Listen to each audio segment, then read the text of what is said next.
feeling good. Hey guys, welcome back to my channel. So today's video I am going to be talking about the Stanford prison experiment, and I did all my research and I have everything here in my notes. And I'm sorry if I keep looking this way, I'm just making sure I read everything off correctly. There is a bunch of documentaries that you guys can watch on YouTube, and I believe there's also a movie on this. So yeah, so today I'm just going to be talking about this, and I'll be inserting some pictures and clips, and all the the ownership for these pictures are going to be in the bio below. So yeah, let's get right into this video. So basically, this was an experiment. It was called the Simulation Study on the Psychology of Imprisonment, and they were gonna make it last for 14 days, and they just wanted to see how the brain reacts to everything. And so here they put in the ad in the newspaper, and they had 70 people sign up. It was all college students, boys. And so they did interviews with them. They made sure they were physically and mentally okay to do all this. They ran a test on them, and at the end, 24 of those boys were picked, and they were from Canada and the United States. So 9 guards were picked, and 9 prisoners were picked, and the other rest, so that's 18, so the rest would just stay nearby, and they were on call just in case they needed extra security guards or extra prisoners. These boys were going to be paid $15 a day for this experiment, and in order to choose who is going to be a prisoner and who is going to be a guard, it was literally just a random chosen thing. They just, I guess, they picked a job out of the hat, and whatever they got, that was their job. So there was no detailed positioning into any of these. So yeah, so Stanford made sure that they did a bunch of research before they did this, a bunch of research on prison. They had somebody who actually served 16 years in prison, and they interviewed them about the prison experience and everything. And then also during the summer before this, they did a panel of inmates, former inmates, and they got all the information about that. Okay, this part right here, I'm going to read it off my thing. So they held all this in the basement of Stanford Psychology Department building, where they boarded up each at the end of the corridors. The corridors is where they would eat, walk, and just exercise, and it was just kind of like a hallway. It was all in a hallway downstairs in the psychology department building at Stanford University. When having to use the restroom, the prisoners were blindfolded and taken down the hall so they wouldn't know how to escape. They created this cell-like experience by taking there was 3 rooms, or there's 4 rooms in there. So there was 3 cell rooms, and they replaced those doors with the gel-like cells, doors with bars and everything, and they also put cell numbers on there. And there was also the solitary confinement across the hall from those 3 cells, and they called it the hole. As well, this jail prisoner area in Stanford didn't have any source of time of day it was, because there was no light from the outside world, and there was also no clock, so they couldn't tell the time. These prisoners had the full experience of what it was like to be arrested. They were arrested from their homes or wherever they were at, and they were checked into the Palo Alto Police Department or station. And then after they took the pictures and everything, wrote down fake reports of crimes that they did. And that's how they had the full experience in the beginning. These men were blindfolded and taken to the Stanford prison. Every time I mention prison, it's the experiment prison. So they were taken there blindfolded, and once they got there, they were checked. They were stripped down naked to make sure they didn't have anything on them. They were checked for any diseases and any lice there, like a normal prison would do. The attire for these prisoners was that they had to wear an oversized shirt, and these men even had their own numbers, and they weren't called by their name, they were called by their numbers. So they would wear these oversized shirts. They wore these rubber sandals for footwear. They had to wear these caps on their heads. The reason why they wear these caps is because instead of shaving all their hair off, they just put those caps on, because I know this is an experiment, so they just put the caps on to make sure their hair wasn't out of place or anything, And they also had to wear these chains on their right ankles.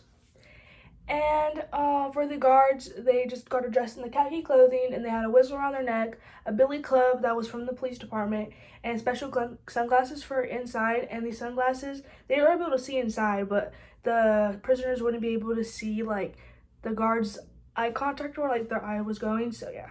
So these guards never had any experience of any prison-like situations, and they had to make up the rules and laws of everything for this prison. And so they just made up whatever rules, laws they could make. So on the first day, the two guards and the prisoners had like not know how to like really play the role in the beginning, just because they didn't have any experience, like I said. And so there was like a bunch of like not so much confrontation in the beginning. One of the things though is that the guards came up with an idea to have the prisoners do push-ups when they like did something bad or they didn't follow the rules, and this was actually a form of punishment in the Nazi concentration camps. And they would usually have people stand on stands, sit on their backs while they did these push-ups, so they were much more harsh. So like I said, the first day seemed really smooth, and the next morning the prison guards woke up and saw that the prisoners had put their beds against the cell walls, and so barricading the door, and they took off all their clothing and everything. And when the morning guards came in, they were very mad at the night guards because they thought like they didn't take care of like their job during this time correctly, like they should have. And so the guards realized that they had to come up with a situation or something to stop the prisoners from revolting. And so what they did was they grabbed the fire extinguishers and they sprayed them down with it. The leader of this rebellion thing that happened on the second morning was placed into the solitary confinement, which was called the hole. And I forgot to mention in the beginning, it was as tall enough. It was like a kind of like a little closet, and it was just like 2 by 2 on the floor. So yeah. So in order to settle this ruckus, the guards decided to take a psychological take over a physical one instead of like beating them or whatever. So what they did was they reserved one of the cells for 3 inmates that like didn't have that much involvement in this rebellion. And so they placed them in there, they got their clothes back, they were able to eat good food or better food than the other prisoners. And so yeah. But then the guards decided to take a more psychological turn on this and decided to start switching them. So, and that cell was called the privilege cell, because like that's where they got the like, if you were in that cell you had more privileges. But then they end up switching all these inmates from cell to cell, breaking up alliances that could have been potential danger to them. The guards just tried to stop everything that was like a potential danger to themselves. Now the guards decided to shorten some privileges, and they didn't really want the men to go to the bathroom. They had to ask if they wanted to go to the bathroom. Unlike before, when they had to go and they let them go. But now you had to ask the guards, may I please use the restroom? And if they denied it, you would have to use a bucket that was in your cell that was never cleaned out, which caused the cells to smell like urine and feces. So the ringleader was prisoner number 5401 or whatever, 5401, whatever you want to take. And they discovered that the reason why he wanted to take part of this experiment is because he wanted to sell his story. They found out in letters from his girlfriend, because they were able to like receive letters and send letters like regular prisons do. And they realized, and like when they were reading the letters before they were given to the prisoners, they realized that he was going to be selling his story to an underground newspaper. So almost reaching the 3rd day, and prisoner number 8612 asked to leave because he said he was emotionally disturbed. The guards just wanted to because there was also the warden, which was like somebody that was actually in charge of the whole experiment.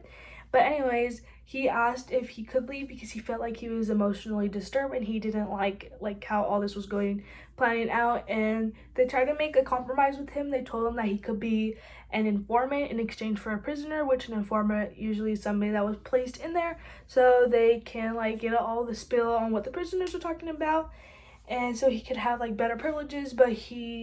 So they said, you could think about it. They sent him back to his cell, and then he started screaming, going crazy. I'm pretty sure you could find some videos about that, but they started going crazy, and they decided to end up releasing him.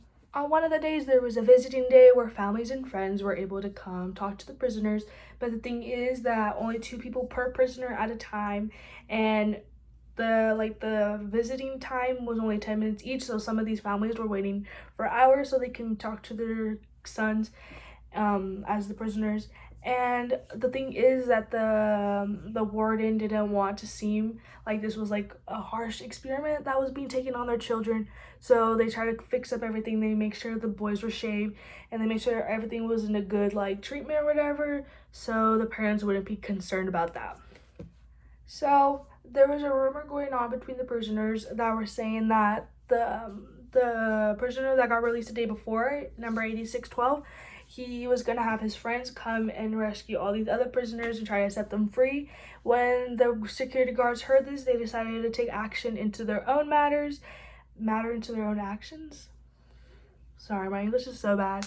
But anyways, so they decided to take some action, and they tried to seek help from the Palo Alto Police Department, asking if they could place the boys into there. And when the Palo Alto Police Department denied help, they decided to come up with a plan B, which was take the boys into a different floor. They made sure they blindfolded them so they don't know how to get out of there. They blindfolded them and took them into a different place, and then a security guard had stayed behind to wait for these men to come save or break in or whatever, but then nobody ended up coming, and the security guards felt fooled because this was just a rumor to like spike up the tension. For punishment for the prisoners, because of making up this rumor and making all this tension big, they decided to punish the prisoners by having them do a bunch of exercise things like push-ups. They had them even clean the toilet bowls in the prison, and so yeah. So on another, because they were trying to like put in a bunch of experiences like you would experience at a regular jail.